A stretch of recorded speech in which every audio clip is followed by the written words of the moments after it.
a channel that brings you original behind-the-scenes conversations for the banking and fintech industries. Welcome to our next episode of the Travillian Next podcast. We have another great in-person edition today, talking about talent and how it's shaping commercial banks across the U.S. With me, we have Bob White, CEO of First Colonial Bank. Bob, thanks for joining us. Thank you, Mike. Glad to be here. And as always, Brian Love, head of Banking and Fintech recruiting at Travillian. So, guys, a lot to talk about. Brian, I know you're super busy. Bob, the bank industry was optimistic. The last few week pullback might have changed a little of that optimism. But I really wanted to start, to me, the bank industry is at its best when they're growing commercial loans and deposits profitably. That's what community banks really, that's part of their secret sauce. And there are a lot of banks that are struggling to do that today. I think part of it's talent, part of it's strategy. But Bob, I want to dive right in with you. After you come through a period of 2 years where there's a lot of folks funding credit and you're trying to switch to growth and generating commercial loan and deposit growth, how do you evaluate the talent of the team and the roster you have, and how do you start to go about trying to add to that as you transition? Yeah, it's a great question, and it's something that we talk about quite a bit. Our budget for 2025 has gone up dramatically. We have all maintained a level of optimism, heading into the end of last year, and really thought that 2025 was going to be the time to thrive.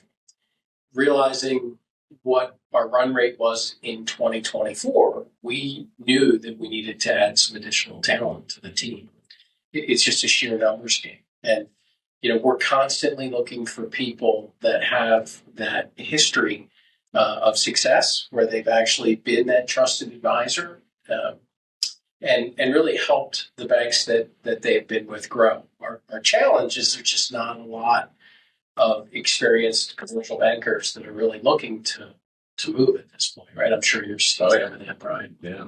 We have several searches going on right now, market executive type roles, which, we're lucky to have those roles. Sometimes you're looking for the role players rather than the proverbial guy. That role is a little more exciting to recruit for than just looking for, the troops, the producers, but it's difficult. We were talking just before, recruiting lenders is extremely difficult. The best ones are the ones that don't answer your call. The best ones are the ones that are extremely happy where they're at. Shaking them loose can take months, if not years, sometimes. Yeah, for sure. And what we're seeing, given our size, is that someone that's been established for a long time in a larger institution, they may not want to move because there are concerns of a community bank-sized organization. And what we try to focus on is really that relationship community banking, which is the loans and the deposits. Let me ask you this. If you had to boil it down to the intangible qualities that you look for in an employee, one CEO told me humility and hustle, which I love. Yeah. What would you say that you're looking for from a person? Yeah, and it's a great question, right? We look for a combination of things. Right? Someone that ethically is sound, right? Honest, hardworking, and really someone that has a sense of urgency, right? We seem to have kind of lost that sense of urgency in the market since post-COVID. And I think it's time now for us to kind of get back to making sure that we're in front of clients and prospects and that we're living up to the commitments that we make. We're there to help them. And I think it's just one of those things you can never forget, the value that we bring to a client. We're not performing brain surgery, but we are helping them manage their financial affairs. Well, one thing that come up, I remember there's a bank in the Midwest that was a thrift, and I wrote research on it when I was at KPW. They were re-engineering the bank to be a commercial bank. And one thing we talked about a lot being the CEO of this bank was how there used to be pools of people to pull from the larger banks, younger people with credit trading like Nat City, all those banks, and now that's kind of gone away. And there's really not those pools of talent. So how and where can you fill that bucket? How can you find young, hungry, credit-trained people? Does it have to be done internally now? Or are there kind of mid-sized banks that like diamonds in the rough where you can maybe find some younger people? Because that feels to me, if you're not bringing in someone super established with the experience, because it's difficult, as we just said, to me, that's the next logical run. It's like, how can you get someone young and hungry that can maybe grow into that person? Like a portfolio manager. Yeah, I would say we're doing it internally, and I think most banks, certainly the larger the bank, the more you tend to see that internal training. But I would say that we're even focused on internal training ourselves. And we've prepared this job analysis form, for lack of better words, where we try to use it as a tool for the managers to meet with their teams and then ask the team member where they feel their skills may be deficient. And then together we come up with a plan for how we're gonna fill that void. And a lot of it is externally, right? We do send some folks for RMA training. Credit training right now is probably the most important thing. I think that's the best foundation that we can provide for people that are in a relationship management or even a business development role. I would imagine having an understanding of not just how credit works, but what the bank's appetite for credit just makes you more effective in the field. There's always going to be a numbers piece behind it that you don't know for sure, but like you could probably get a general sense of whether something's going to be in the box or flag if you've had that foundational background. I think you're right. And it helps a lot, right? We don't want to waste anyone's time. And if there's, not a fit for an opportunity, right, we'd rather explain that to the customer up front rather than go through a prolonged process where we ultimately may not be able to meet their needs. Our credit team is great. Most of our credit team, though, are not sales oriented, right? They don't have that outwardly desire to go and meet with clients and prospects in the market. They'll go with the relationship person, but they tend to not want to do it without them. So I was just going to interject. Bob and I know each other from a previous life at Customers Bank. And I was one of those kind of branch manager in-betweeners, right, that was excited about sales. And I spent a lot of time with Scott Green and that group over there at the side of the second floor there? Yes, yeah. Do you remember Scott? I do. And great small business lender. Right? Oh, credit person. Yeah. Scott. To your point, though, about your credit people being good, I'm sure there's some storytellers in that credit division that can really help the younger generation learn about what makes a good loan and what to look for and how to treat your clients and how to make the process better. Because that's what I remember learning from them. And it was invaluable. It wasn't formal. It was just time spent with them. Yeah, they did a really nice job in analyzing the company itself, right, the borrower, and really looking at, especially if it was an early stage company that was looking to borrow money, they did a nice job trying to make sure that the leadership of that company had that requisite experience to be able to grow that business. Yes. I think that's invaluable. Yeah. And of course, the standard underwriting parameters they would always look at. But in some cases, that isn't as obvious as you would like it to be, especially with early stage small business clients. Sure. Scott was good at it. Yeah. Little Scott Green shout out. Wasn't expecting that. I think Scott retired. I hope so. I hope so. Yeah. I have to say I've lost touch with Customers Bank since I left a long time ago. Yeah, and that's also a good thing. So we'll leave it at that. Yeah.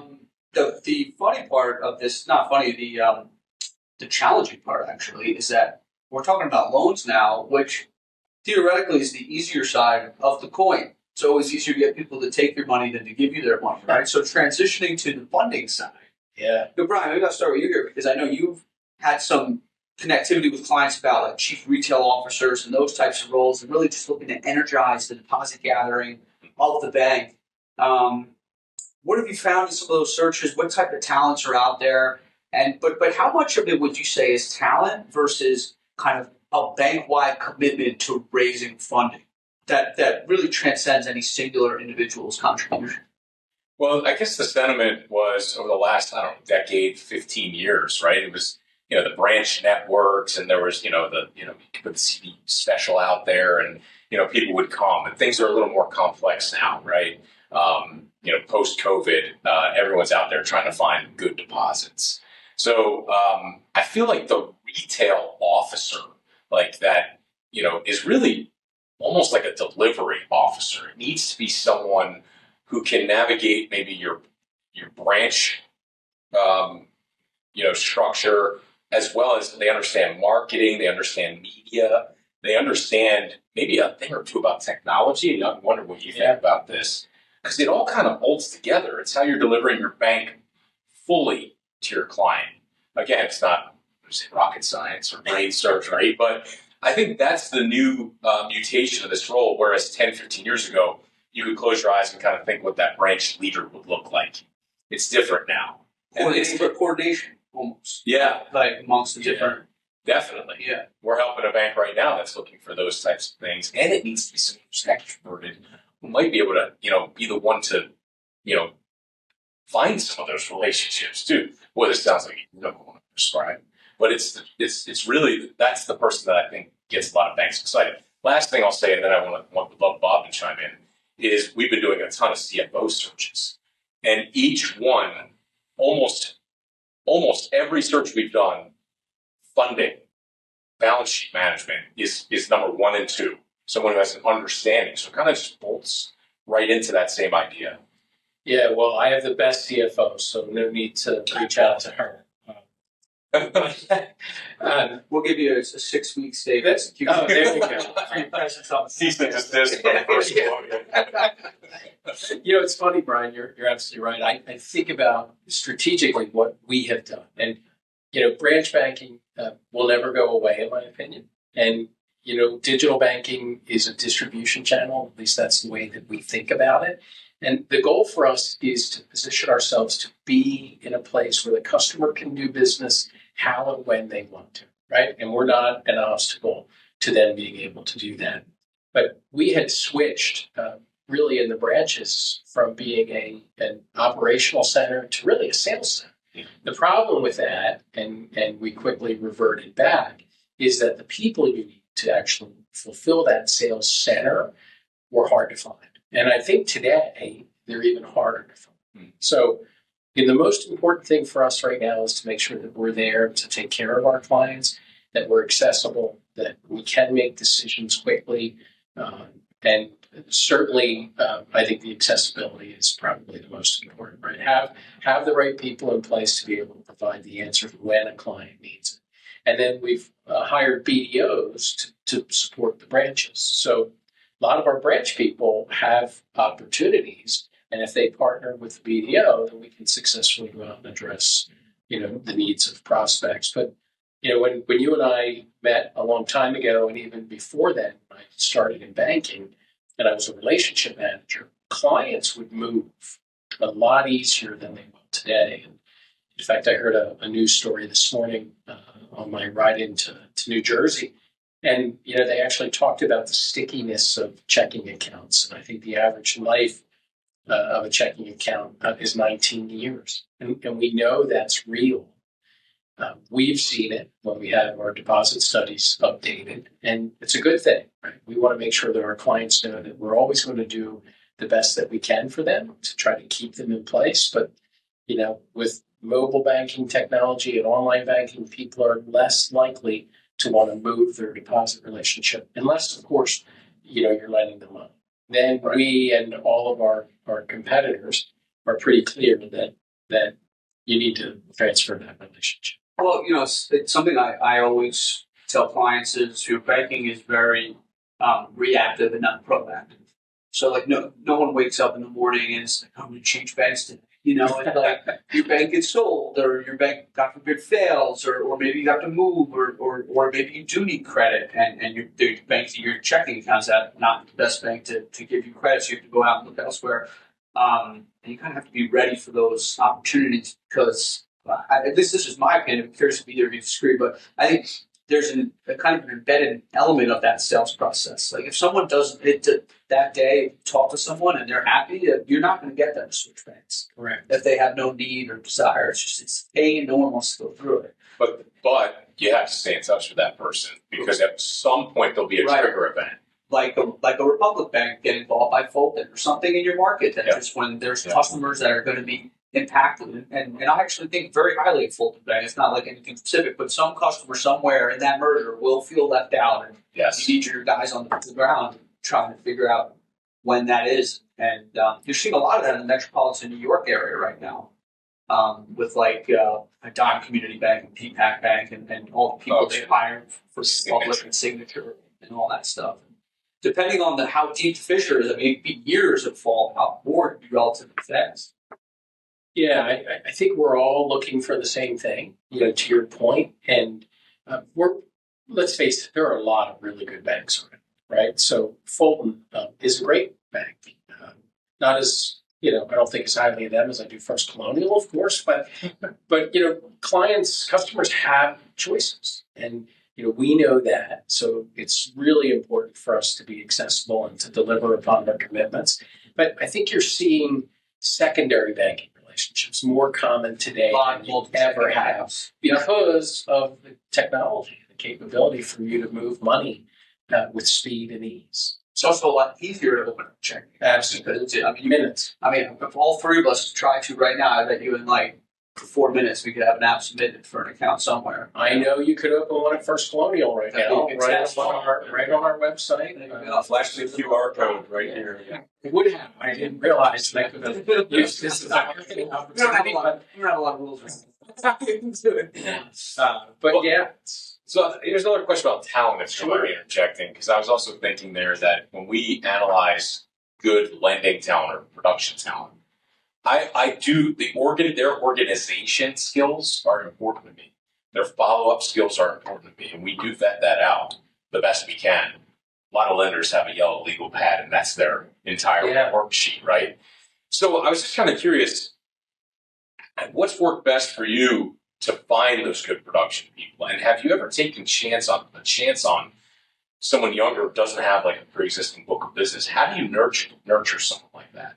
Absolutely. And, we'll continue to do that, right? If it's the person that we can find with the right attitude, with the right basic foundation of experience, and then we're going to partner them with a buddy and, let them shadow somebody that is experienced and let them go out on calls. And then, we do provide a curriculum through New Jersey bankers, through PA bankers, through Rowan College, and we open up the availability for our team to go in and sign up for individual training. As I mentioned earlier, that job analysis, we will help fill that void with the team member. And for a junior lender, a lot of it is credit training if they don't have it, and most of them don't have it when and they'll spend a lot of time in the credit underwriting area. We also let them spend time in the collections and workout, which gives everybody a perspective of what can go wrong. I mean, we're in the risk business. Loans are going to go bad. There's no question about it. But I think that gives a younger person or a newer banker a lot of relevant experience if they can spend some time. Sounds like your own upbringing, right? Credit, risk. You did some pretty interesting things much earlier. Maybe that's in part 2, but yeah. Well, I always enjoyed that part of the business. I know that's probably not as common. I do enjoy the relationship side of the business, but I certainly don't mind the back end or work end side of the business. It's a necessary. Yeah. No, I mean this actually came out recently on some of our content. I put a piece out talking about how I'd like to see the industry focus more on pre-provision net revenue in 25. And, one of the reasons I know Brian liked it is the line was basically, people die, fraud happens, you will have a credit loss at some point. And, I see a lot of banks put their bottom line profitability front and center. And there are sometimes more efficient ways to communicate the underlying progress of the business. Because credit can be very episodic, especially if you're in an environment where it's almost zero, most quarters like this, of something fairly small could change the barometer pretty quick. It sure can, right? And the closer you are to zero from a non-performing asset perspective, right, you only have one way to go. And market trends, right, it's something that we're all focused on right now is what is the unemployment rate going to creep up to? That tends to be the driver in all of our modeling. around unemployment. So, I think we're all keeping a close eye on that. And you're right. Death, divorce, and some dependency issue are three, absolute reasons you're going to see a loan go bad. There's no question. It happens, unfortunately, all too common. So things that you can't predict or control. Right. So maybe shifting gears a little, let's talk about the industry. Before we start here, you were catching up. I was telling you about my time in Phoenix, being acquired. Yes, a lot of optimism from the bank group. Not a lot of specifics about what we're optimistic about. It's almost more like a feeling. It's like things are going to be better. And if we will it there, we'll get there. But what are some of the key risks and catalysts for First Colonial and the industry as you see it? Just out there day to day fighting a good fight. How would you frame it? Yeah, I also share that optimism and I was actually out in Arizona. We didn't get a chance to catch up, but there was a lot of optimism. And, I think a combination of the energy around companies wanting to reinvest in their companies, whether that's technology and or people for growth purposes, we share that view. We all believe that loan demand will pick up. It hasn't happened as quickly as we would like it to. I can tell you as I sit here today, we are starting to see the pipeline grow, but it didn't happen at a level that I think all of us were hoping for. So, and that's okay, right? You have to continue to manage the P&L closely, right? So if you're not originating the new loans as quick as you thought you would, you have to make sure you're managing the expense side of the balance sheet as well. So, and then obviously, I would imagine some additional margin expansion is helpful, right? You can't hold, as an industry, by and large, expenses were pretty much flattish for 2 years. That's not sustainable. At some point, you got to start investing in people and technology. When you talk about technology, we'll get there. But I imagine margin expansion is something, at least modestly. I mean, that's still in the cards for 2025 at this point. Would you agree? It is. We have projected about 25 to 35 basis points of expansion throughout the year, between the first of the year and the end of the year. And that's where rates are currently? It is. And the main driver there has been the reduced pressure on the depository side, right? So what really compressed most of our margin was the rising cost of deposits. And we've made a commitment to our clients that we will be top 5 in virtually every category from a depository price perspective. However, longer-term certificates of deposits, we have kind of backed off on, right? We don't think that most clients are looking for long-term CDs. So we're more competitive in the 12-month or less time period. But all other categories, we monitor that really closely. Yeah. So got some expanding margin. Loan growth's a little slower. Credit's pretty stable for now. How about the inorganic side of the coin? M&A, capital raising kind of took off for a bit, slowed down now, valuations pulled back. We'll see kind of what the rest of the year holds. But what are some of the conversations like on the M&A side? Are you seeing still a lot of engagement? Is just supply and demand still seem a little out of whack to you, in your opinion? Or? Yeah, we still try to have conversations with banks in our market that are smaller or equal in size. We do think that there's a lot of power and scale, and we're very open to those conversations and trying to figure out how we can bring two organizations together efficiently and profitably. So it hasn't happened as quickly as we had hoped it would, but we're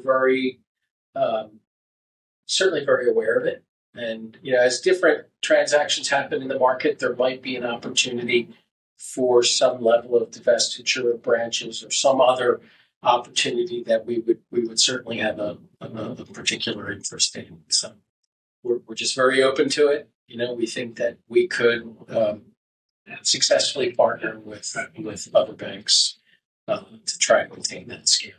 Also a good way to potentially pick up talent. Too. Absolutely. Solves a couple different problems. Yeah, absolutely. I mean, I'd be curious what your thoughts are, Brian, but I've definitely seen M&A used as a succession tool.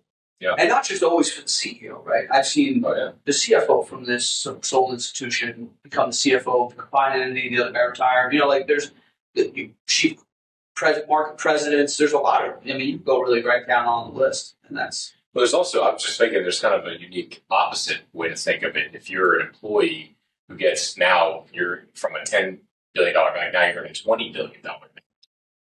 There could be, it could be frustrating, and a lot of those folks leave, but it could be a lot of fun to be, a large cog in an even larger wheel. You can even, have another page of your resume that you wind up doing, whether it's technology operations. So there's two ways to look at M&A. Usually, when a bank is acquired, that's where, the sharks start, swimming in the water around that town.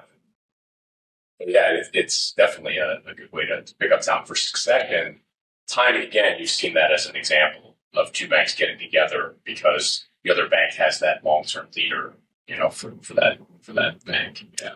Yeah, I think, great point, Brian. And, there have been recent bank merger announcements, and, you have to wonder, what did the talent look like at the time that deal was announced? And you have to make sure that you didn't lose all of your talent leading up to that. But people tend to, know whether it'll feel a certain way, right? If you're working for an institution that isn't focused on growth and isn't focused on independence, right? People tend to get the message that maybe they're looking for a partner.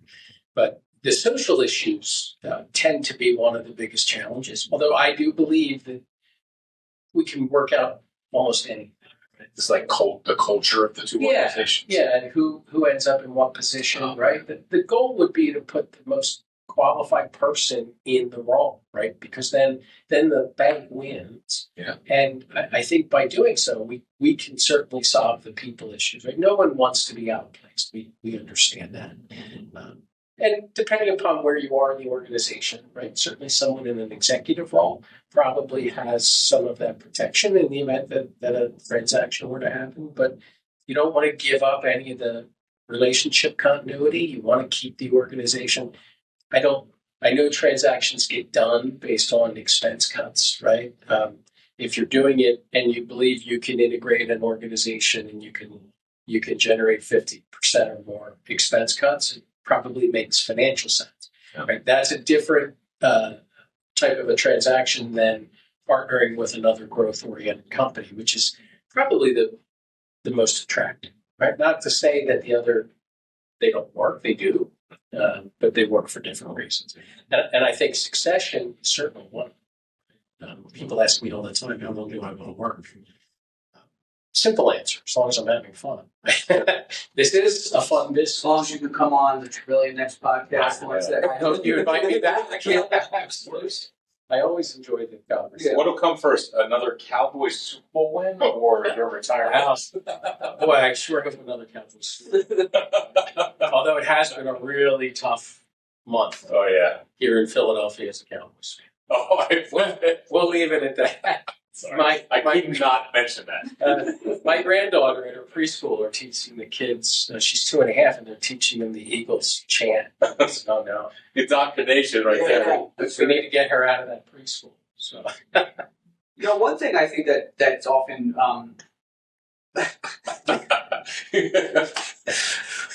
they should have never signed Dak Prescott. No, I'm just Science fan here. Oh, I'm sorry. We need a Commanders fan, and we got a whole NFC.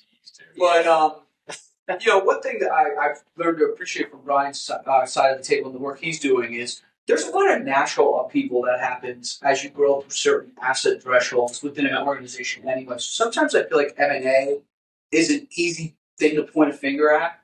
But like if you took a bank from 8 to 15 billion, there was going to be a bunch. Right. Oh, yeah. Like going from 8 to 15 billion. Yeah. Or a lot of additions or a lot of new hires. Just a lot, like the culture is going to change. So like I think part of it's just like the seed ejection nature of it. It's like very rapid fire. It all happens at once. But there are always certain thresholds, like under $1 billion to $2 billion, $2 billion to $6 billion, to over $10 billion, and then 25 to 50, 50 to 100, where there's a lot of natural turnover that happens. And M&A just kind of accelerates that. Yeah, I think you're absolutely right. When I look back in February of 2020, when I started at First Colonial, right, the goal was to get to $1 billion. We were 574 million in assets, and at that point, the $1 billion mark was the next logical step. Now, for various reasons, that 1 billion has become 2 billion. So the goalposts are moving. So organically, we're pretty confident that our strategic plan does get us, by the end of 2026, squarely over $1 billion, and then in 27 gets us closer to 2 billion, right? But without a transaction, to do it organically, we'll take some time, right? If we've grown, 350 million in 5 years, right? We can certainly do that math. Absolutely.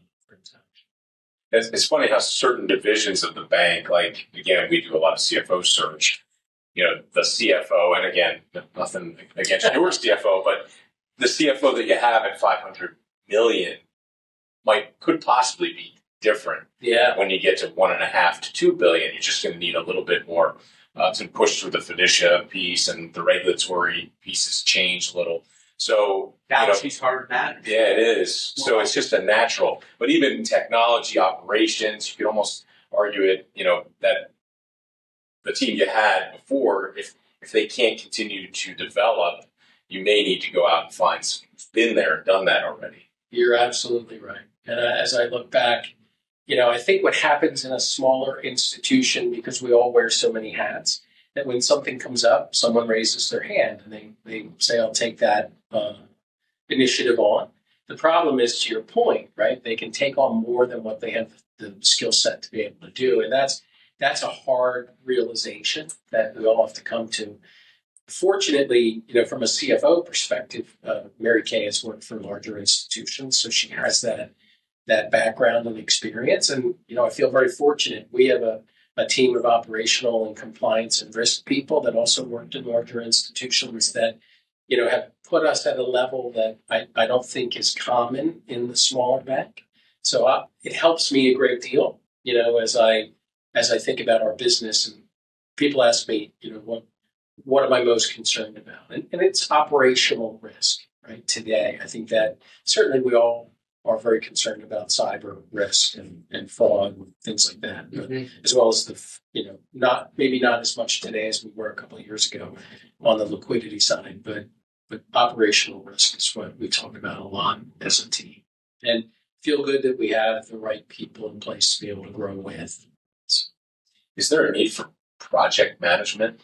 It's a great question, Brian. We've talked a lot about that as well. We'd love to have a PMP, someone certified in project management, right? There's just a cost that goes along with it.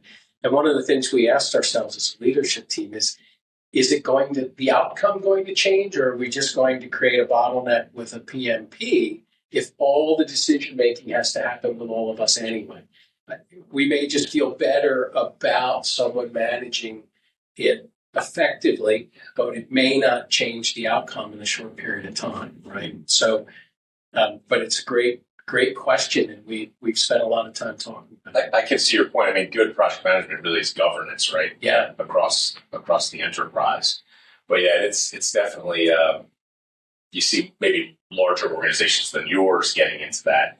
So it's interesting to hear a bank your size considering it too. What we don't want to do is create too much bureaucracy, right? One of the value adds that we like to share is that we're accessible. We're quick to make decisions, so you don't have to go through a long drawn out process to get an answer. And I think that helps us a lot from a customer perspective. So, but it's very true. We all tend to be the 80-20 rule. So certainly from a decision making perspective, too many of us are involved in virtually all the decisions. Yeah. Maybe to bring us home here, I have one question I'm going to ask both of you, and hopefully each provide a little bit of a different perspective on it. But as we think about the leadership of a bank, you have your board, you have your senior leadership team, you have people below them. You think about kind of diversity of skill set, but also of mindset. Like one thing that was noticeable to me when I was an equity analyst at KBW was groupthink. Right. Like you put people in a room and more than often than not, everyone's going to come out with the same conclusions. Oh, we like this, we don't like this, this is blah, blah, blah. So how do you, as you evaluate your current leadership team, and as you look to add new leaders to established leadership teams with your clients, how do you think about how that skill set and that diversity component could be valuable and non-inhibitive to kind of the bank evolving? Because, banking is core and it's simple. I mean, it's simple at its core, excuse me, but it is kind of slowly changing the way people consume the services, the way customers interact with your bank. So it's a really kind of loaded question, but I think it would be an interesting way to wrap up here today. That's a great question. Did you want me to go first? Sure. So, start with the board. We're very fortunate. We have a very engaged board. I will tell you it has changed a little bit from a composition perspective over the years. It isn't really just individuals that maybe my predecessor has known. Right? We went out and specifically looked for gaps and skills that maybe we were missing. We were fortunate enough to bring them in. And when you talk about an effective challenge, right? That's what I think mostly about when it comes to my board. Right? They ask all those tough questions, and they're very engaged in the process. From a leadership perspective, it's virtually the same. We want people that want to grow, that have that right mindset, that, hey, we all have something to learn every day. We all don't want to make all the decisions. We've actually created this group, for lack of better words, we call it the Ideas Group, where we invite team members in and we bring in lunch and we sit around a table and we just ask them, tell me about your experiences. What is it that we don't do that you think we should? What would you like for us to do? What do you think we do that maybe we shouldn't? And we just try to solicit feedback from our team members. And it's a random process, right? We're not targeting any particular demographic when we do it. We've also brought, when we're thinking about entering into a new product or industry, we bring a focus group of individuals from that industry, and we sit down and we have conversations about it, right? The most important thing for us is to plan effectively, and I think that's one of the benefits. It's certainly one of the things that we as a leadership team continually focus on. That's great. Yeah, I was just trying to think. We've worked with community banks and fintechs and tech-forward banks all over the country, and occasionally you'll find there's some banks that are just cult personality, and there's usually like one personality that's kind of leading the cult. Well said, Brian. Yeah. Those types of searches are interesting because you kind of have to find those clients they want, right? The talents that they want.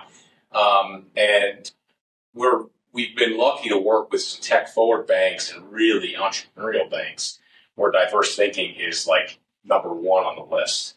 And those have been a lot of fun to work with. I think good leaders empower their people. Yeah. And I think good good hiring processes are able to reflect how committed the bank will be to that person.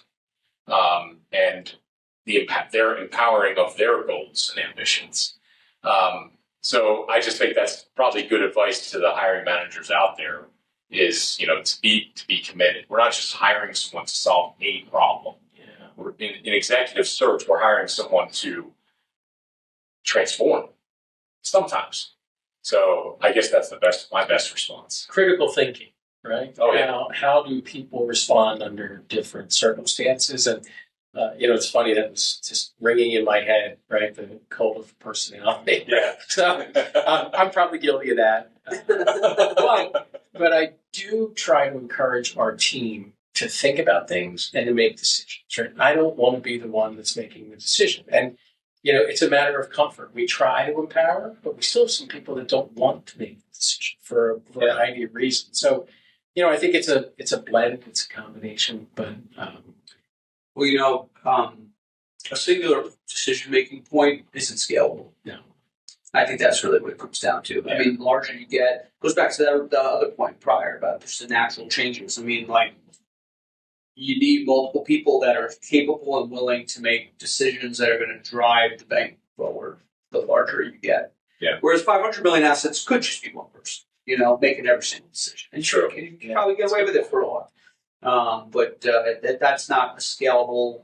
Everyone wants to talk about technology and how to be scalable, but there's a human element to it too. Yeah, And it's probably the more critical component, honestly. And I think this business is still people driven. There's no question of that, right? Even as things have evolved and we're looking at AI and how can we use AI and machine learning to make ourselves more efficient. I think that is something that we're all looking at, or most of us are looking at, because we want to figure it out, right? We don't want to replace our people. We just want to figure out how can we scale without having to throw bodies at it, right? That's at least the way we're looking at it. That's what's said. Yeah. Well, this has been fun, guys. Bob, thank you for coming in. Thank you. Brian, thanks for jumping on as always. And we'll be back next week with some more content. So stay tuned, subscribe, and thanks for joining. Thank you for having me. I truly appreciate it.